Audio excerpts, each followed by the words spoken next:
This rain is refreshing. I feel like taking a sleep. It's 7:30. Welcome. For those of you who are joining us for Ignite Your Soul Connection, Summer Solstice Edition, the Healing Waters for Men. We are going to get started momentarily. We're going to let our room of people, or those of you who actually got tickets, we want to give you a chance to come in and join us and sit down and prepare for a wonderful conversation. So let's give it a few minutes. Just for those of you that don't know me, I'm Shemsu-t. I will be your facilitator, and I will be your facilitator throughout this week. Tonight we're talking about Beyond the Parent Trap. And then tomorrow we will be talking about empowering emotions. On Wednesday, we will be speaking about grounding yourself spiritually. And then on Thursday, we'll be speaking about health, sex, yes, sex, and well-being. And then on Friday, we will have a full panel discussion all about powerful relationships.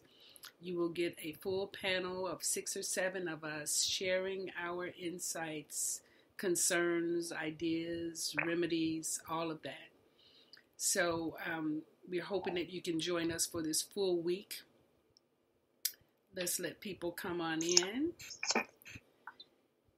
And in just a minute or two, I'm going to actually invite us to go into our breath so we can synchronize our energy together.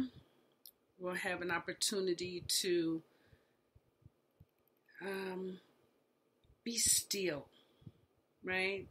To actually be still together and ground ourselves in the space.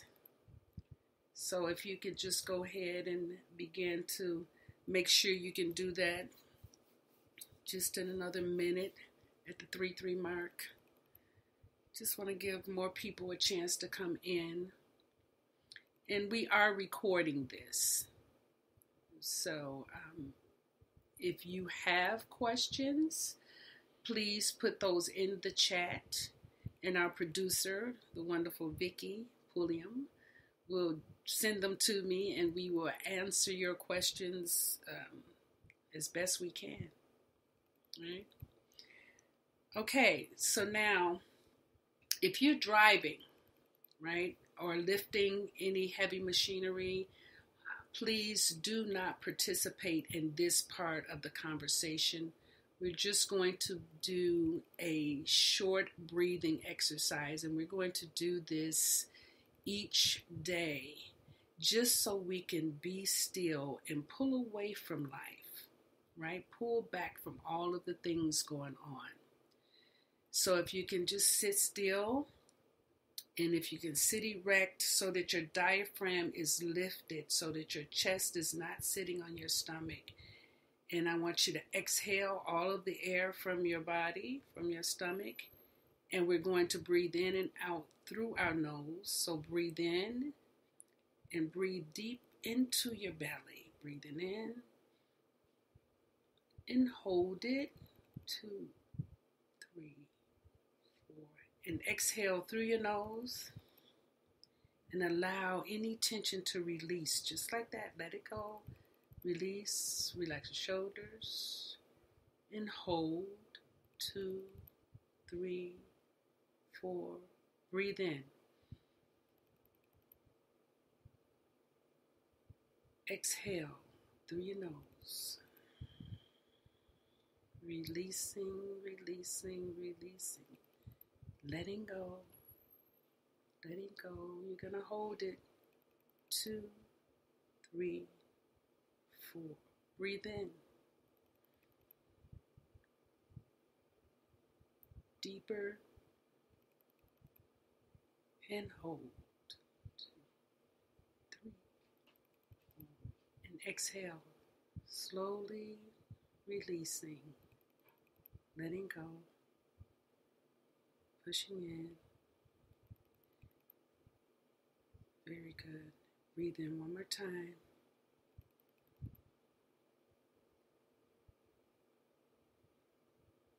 And hold. 2, 3, 4. Now exhale, and as you exhale, I want you to scan your body and just see if there's any tension any place, and just let it go. Just release it. Just keep breathing normally. And as we're doing this process, as we're speaking tonight, as we're talking tonight, really stay in your breath. This topic can trigger some things in you. And the best way to allow yourself to expand through the conversation is to use your breath, right? Don't allow the anxiety or tension, don't allow any of that to settle with you. You can always ask a question. You can always journal, write down what there is, and release it. We're not fixing anything here tonight. We're sharing. We're observing. We're looking. We're checking in. We're looking to see what is beyond the parent trap. What is beyond the parent trap? And now, before I start talking too much, let us bring in the most amazing friend, confidant, astrologer, intuitive, life coach, minister. Hey, Timothy. I'm like, who the hell is she talking right. about here? I'm like, okay. Oh, it's me. Okay. That would be you, sir. Yeah, so here I am. Welcome, everyone, to this awesome event. I am so grateful just to be here. First, giving honor to the divine spirit and the ancestors for their guidance, their energy, and their wisdom that will be working through us tonight. And, I'm just so excited to be here. I want to thank Master Force. Thank y'all so much for hosting this event and to think of men in this season of the solstice. I'm so honored to even be a part of that conversation. You may have made a mistake making me go first because I'm going to be all over the place. But nevertheless, I think we're fine. We'll find our way. I also want to recognize my wife, the other half of my work, Jaquay Glenn. Shall I just introduce myself, or do you just? No, I want you to introduce yourself, and I want the people. I know that they won't get to know you at the level that I do, but what I want you to introduce yourself in a way that they can get why I trust you inside of this information. Okay. Yes. Okay. Very good. So, again, giving honor to the ancestors for their wisdom and guidance and energy. I'm a spiritual mentor, and I am a disciple of the mystic path. I have been on this path over 30 years now. Actually, all this began for me at the age of 9, and I'm going to kind of walk you through a timeline about how I got here. But a little bit about me. I am a licensed and ordained minister. The path has taken me away from the four walls of limitation within the church building and pulpit and created another pulpit that is a stage among the world now. So people of all religions I can relate to, people of no religion I can relate to. Mm-hmm. Why? Because there is wisdom in life. And if you are living, there's a wisdom, there's a story behind to be told with that. So again, I've been doing this for a minute. I am the co-founder. I mentioned my wife. She assisted me in co-founding Light back in the year of 2000. Okay, so we'll be approaching our 20th anniversary this year in marriage and in the work. Okay, well, actually 19 with the marriage, but actually it's 19. I think we started in 2001, so 19 on both of those. Remember, when I got married, the day after we started Light. For you who don't know what Light is, it is Leadership Institute for Transformation and Empowerment. It is an institution committed to developing leaders, dealing with painful trauma, dealing with deep emotional issues, dealing with the ascension of the soul's process of ascension, above the ego. And we've been doing this forever, seems like. So I'm hoping that kind of qualifies me to speak on what we're doing tonight. As you mentioned, it's kind of hard for me to recognize myself as an astrologer, I guess. But, I'm willing to take that role to, Please do. When I need to. Yes. But, actually astrology is a tool that we use to get a deeper conversation from my client or the student that's in front of me. There are so many things they have forgotten about themselves. So with the astrology, I'm reminding people of their sacred contract, of why they came, and even the parents they chose, which will be in the discussion tonight. So again, that's who I am. I am also known as the Awakened Magi, and the Awakened Magi is where we use all of our tools of wisdom that come from astrology and other modalities as well to give insight to people who may be searching, who may be seeking what exactly is the path of the mystic. And the path of the mystic is simply this. It's the ability to see God, him, her, it, in all of its glory and manifestation, in the beauty of a rose garden, in the tragedy of a 12-car pileup with multiple deaths. God is in the conversation of everything we experience.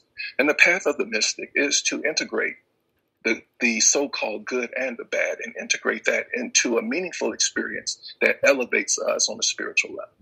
Okay, so I'll leave it at that. That's wonderful. No, it's wonderful because one of the conversations that I'm really starting to have with people is that it's necessary for us to take our power back. We've given so much of who we are. We've placed that authority outside of ourselves that we forgot that we're sovereign. We forgot that we're mystics. All of us are on a path to seek that light, to seek God inside of ourselves and inside of all of life. And we're not here to be traumatized and stay there. Right. Absolutely. Very true. Very true. So, I'm just going to go into this conversation. Yes. And, if I'm going too fast, you just, kind of pull my coattail and just say, slow down and let's, But so, again, I mentioned my path started at 9 years old. And my teacher, the greatest teacher that I've ever known, was actually my grandfather. So let me give you the story of my grandfather. My grandfather was a very high esteemed Freemason. Okay. And by the time I was able to spend most of my time with him, he had already retired from his job. He's an Army vet, so he was very disciplined, okay, but yet very nurturing. And he didn't know that he took me on as his student, but I became his student because, from sun up to sundown, we lived in the country, and a lot of our work was centered around farming and in the gardens, and in those gardens, he began to teach me very, very valuable lessons of how thoughts work, how thoughts are planted. At 9 years old, I'm getting all of this, right? And of course, I didn't necessarily like it because all the other kids were playing ball and all the other good stuff, and I'm in the fields with him. But I grew to love that, and my classroom, it didn't involve a chalkboard or a podium.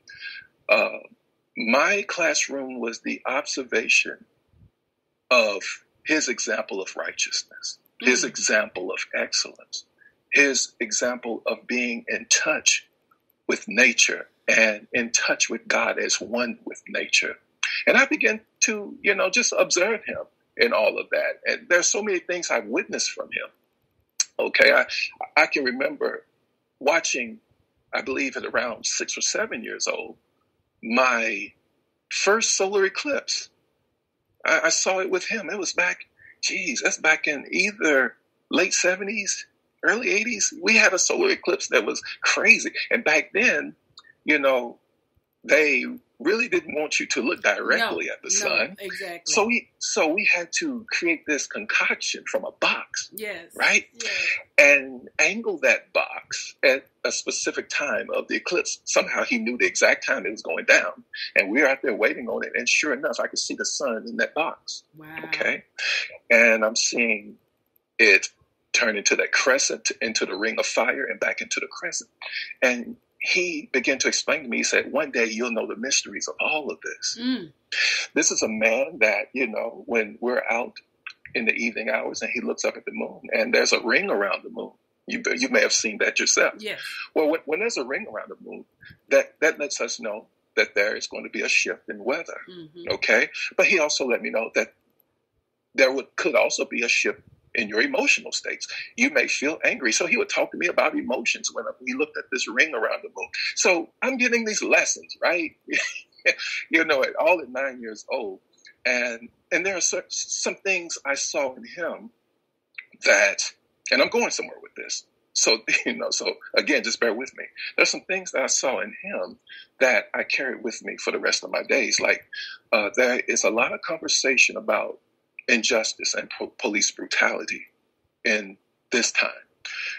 I can remember at around 8 years old, there was my mom worked a lot. Okay. So I spent a lot of time with my grandparents, as many children did. So I'm with my grandparents.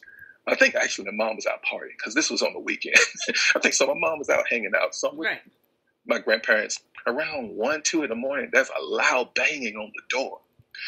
And back in those days, they kept a shotgun at the door. So you didn't look, if you come banging at our door with my grandparents, grandmother especially, you're going to be met with a shotgun. Okay. And they kept the doors unlocked. Mm-hmm. But yet there's a shotgun at the door because there was just a mutual respect that we would take care of each other. Okay. So somebody's banging at the door and they're like, my cousin, William, they say, William is about to be arrested. There's a cop that has followed him for miles and followed him to his house. We need your help. And I'm like, well, my grandfather's not a police officer. What is about to happen? In 5 minutes, we were all clothed in the old pickup truck, you know how granddaddies do. So we're in the pickup truck driving down the street, just hauling ass, right? Gravel everywhere. It were gravel roads. It wasn't anything paved. This is the country. So we're sliding all over the place, getting to that event. He hops out the car. He said, there better be a damn good reason why you stopped my relative. I remember that. I'm like, oh, what is, because I was always afraid of the police, man, for real, as a kid. But I'm sitting here watching this, and I don't remember what happened because they pulled me back. It was just him. I saw my grandfather pointing in his face. And the last thing I heard him tell my cousin William, he said, whatever ticket he gave you, you rip it up. He's going to be on his way. And that's pretty much what happened. Wow. I never forgot. So to this day, if I ever have a confrontation with a police officer, I never, I'm always respectful, but I let them know that I'm not the one that is going to be a statistic. You're going to know that you're dealing with the power of God if you confront me in an unjust way. So I learned that with him. Now, again, the whole talk is about the parent trap. So at 9 years old, again, I told you this is where my initiation began. My mother married my stepfather at 9 years old. So I was taken away from my grandfather, my space of comfort and nurture, into a home that was very, very physical in an abuse. Just physically abusive, emotionally disconnected. And I was pretty much on my own most of the life as a child and my teenage years. So I guess we can go into the parent trap from there if there's anything you want to add, or I can just keep on going with that. Well, what I do want to add is points of reference for our listeners inside of what you're saying. And most of us have heard this, but our formative years are from birth to the age of 7. So you can see that there were things that you were grounded in with your grandparents that gave you a sense of yourself. Yes. Right? Yeah. Absolutely. Yeah. And then at the age of, I believe, 7, the reticular activating system of the RAS, the system in your brain that allows you to distinguish between right and wrong. Because up until that age of 7, you're just copycat. Whatever somebody do, you do. Right? Yes. And you don't question. You don't know what, I'm just doing this because I was told to do it. But at 7, you start to distinguish for yourself, oh, that's wrong. Or that's right, whatever that is.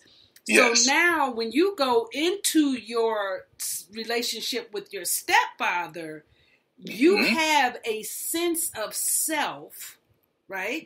So you can sustain yourself, but you're also questioning what's really going on. So true, so true. And, you know, I told you, even with astrology, there are certain houses from Aries on, you know, pretty much to the sign of Cancer that shows us the developmental stages of one's consciousness and awareness growing up as children. And depending on what planets are there, okay, you can see the amount of wounding. And I'm about to go into a segment of my work that I want to call parental wounding. Okay. And it is important, again, to acknowledge that we chose our parents, even the authority figures that come into our space. The amount of education I received up to the age of 9 was enough to sustain me through some very traumatic events.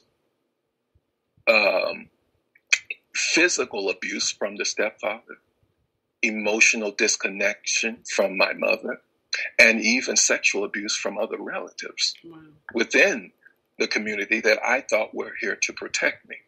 So there may be some men on here. I don't want you, if you feel that you're being triggered, if you feel that this is becoming a lot for you, I need for you to breathe with me. Do not leave this session, because I need for you to know that there are more of us than you could ever realize that have been through very traumatic events.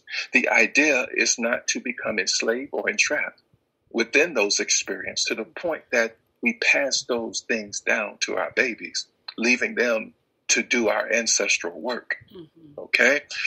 So I want you to break that up just a little bit, because that's great. I want you to break up just a little bit what you mean by ancestral work. Just a little bit. Sure. Absolutely. So every generation has their work to do. Every time someone is born, you know, even going back to the astrology, I was telling somebody this earlier. Here, when a baby is born, we can't wait to get that baby Christian or baptized.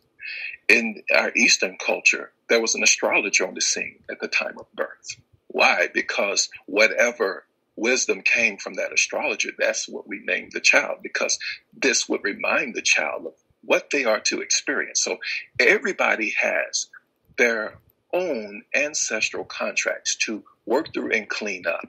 Now, this generation, there is a lot of grace upon us, because and there's a lot of work for us to do, because our ancestors, you go back many centuries, okay, over 400 years of trauma. And our ancestors didn't have the opportunity to have a life coach, a therapist, a trauma therapist, somebody that can work us through the emotional distress of seeing a husband sold from the family, seeing a child ripped away from the clutches of its mother, seeing a husband, seeing his wife sexually abused in his face or his children. We didn't have life coaches to deal with that. Right. Okay? It's something to think about. So now it is upon us not to just do our work, but to catch up with this ancestral energy. And we're not doing this alone. They are with us. Yeah. We're created in this time for a specific purpose. It's not like God was just rolling the dice and we just happened to end up here. You chose to come here at this specific time to your specific pieces of authority, whether it's your parents, could be your uncles, could be your teachers, pastors, and so forth.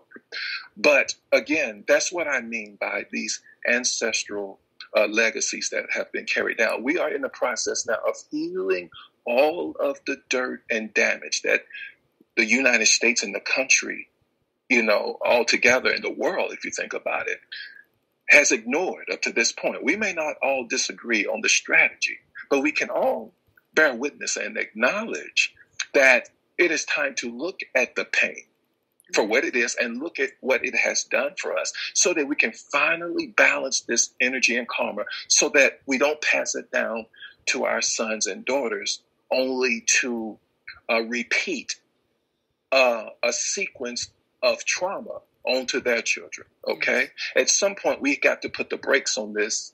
We have to annihilate the curse of perceiving ourselves as inferior and as a victim, because it's easy to assume that position if you don't know who you are. And I'm hoping tonight that I can just give a hint of who we are in this time, especially for men, since that is the subject here. Because again, there are a lot of men who would rather not deal with such a sensitive issue, and they don't even know that they are still in the trap of the parents they have refused to forgive and let go of. So again, maybe we can, just tell me how you want to go with that. I love that. No, that's perfect, because when we're saying parent trap, let us give them what that trap is, before we can move beyond it. So yes, let's go in there. What's the trap? Okay, so let's think about what a trap is. Again, I'm from the farm. I'm from the country, so I've seen my share of traps. And if there's an animal that and for God's sake, we're not animals, but I'm using this as an example. Yes. If there's an animal that we really want to trap, we must first put them in a state of hypnosis, if you will, meaning that there has to be something in the trap, some type of food, some type of smell, something that causes you to lose your awareness that there is a structure around this thing you're being pulled into. And you forget all about that. And the only thing that you can think of are the triggers that are pulling you towards this subject that you are desiring, okay? Keep in mind, we're not logically analyzing what is happening, because the very entrance of that trap we assume that it's also the exit. We assume that, it's easy to get in, it will be easy to get out. But we find that once the animal is in the trap, then there's a trigger that encloses what it couldn't see before. And then the focus of our desire is no longer on what we thought we wanted, but now, how can I get free? Now we go into full panic mode because the walls are now closing in, and we're looking at freedom with a barrier or some type of degree of separation there, and the animal becomes literally disconnected from itself. Okay, so with that being said, and there are certain people who set traps for animals for their own protection. And that's kind of how I want to deal with this. If there's an animal that is in danger, if they're living in a place where there are a lot of hunters, some people will trap that animal in order to save that animal. Especially if it's going extinct, they'll take that animal and put it in an environment that is conducive for its longevity. Okay, and I think that's how the soul works. Okay, now I talked a little bit about parental wounding. I need for everybody to understand this, whether you're male or female. It is your parents' job to wound you. In astrology, there are two houses that I look at for this wounding. There's the fourth house, which shows me how one must transcend the wounding of the mother, and then the 10th house of how one must transcend the wounding of the father. It is their job to wound you. And some of you may have thought that you had the best parents in the world because they provided for you everything you could possibly need. But yet, on an emotional level, you find yourself on the hamster wheel of relationships, attracting certain type of people into your space. This is part of the trap. And the thing about it is, when we're wounded by our parents, we unconsciously fall into this trap, and then we unconsciously expect those same parents to save us from the trap. So we're sitting here, many of us are still in the cage today, waiting on mom, waiting on dad to own what they did to you so that you can finally be free. And that day may never come. Some people, your parents may not even be alive in this dimension to assist you with that. This means that something higher than your pain must evolve, must ascend in order to save yourself from the trap that you fell into.